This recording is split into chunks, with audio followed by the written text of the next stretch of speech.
ரீசெண்டாக ஒரு Malaysian series வந்து ட்ரெண்ட் ஆகிட்டு இருக்கு. மஸ்ட் தே பி பிளேட் பாய், அதான் அந்த சீரிஸோட நேம். கேட்கும் போது கொஞ்சம் டிஃப்ரெண்டாக தான் இருக்கும். என்னோட ஃப்ரெண்ட்ஸ் எல்லாம் வந்து சஜஸ்ட் பண்ணியிருந்தாங்க பார்க்க சொல்லி. நான் வந்து பெருசாக எனக்கு இன்ட்ரெஸ்ட் இல்லை பார்க்கணும்னு சொல்லிட்டு. பட் நான் வந்து ஒரு எபிசோட் பார்த்தேன், எனக்கு ரொம்ப பிடிச்சிருச்சு. ஒரே நாளில் உட்காந்து 26 எபிசோடையும் ஃபுல்லாக பார்த்து முடிச்சிட்டேன். இன்னும் அது வந்து அதோட சீரிஸோட எண்டிங் இன்னும் வரல. இன்னும் 2 எபிசோட் இருக்குது, 27 and 28. அது வந்து கம்மிங் மண்டே அண்ட் அடுத்த மண்டே தான் ரிலீஸ் ஆக போகுது.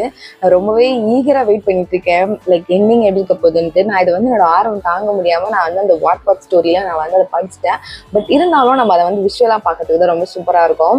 இந்த சீரிஸ் வந்து உங்களுக்கு லவ் ஃபீல் பிடிக்கும், லைக் இந்த லவ்ஸ் பிடிக்கும் அப்படின்னா கண்டிப்பாக இது உங்களுக்கு பிடிக்கும். மறக்காமல் போய் பாருங்கள். மஸ்ட் தே பி பிளேட் பாய். எங்கே பார்க்கணுன்னா மீ வாட்ச்ன்ற ஒரு ஆப் இருக்குது. ஸோ அந்த ஆப்பில் போய் பார்த்துக்கலாம். இல்லை நீங்கள் யூடியூப்பில் பார்த்தீங்கன்னா ஒரு 16 எபிசோட் வரைக்கும் தான் அதில் இருக்குது. நீங்கள் வந்து அந்த மீ வாட்சில் போய் பாருங்கள். நான் ரொம்ப எக்ஸைட்டடாக இருக்கேன். நீங்கள் எப்படி ஃபீல் பண்ணுறீங்கன்னு கமெண்ட்ஸில் கமெண்ட் பண்ணுங்கள். பாய்.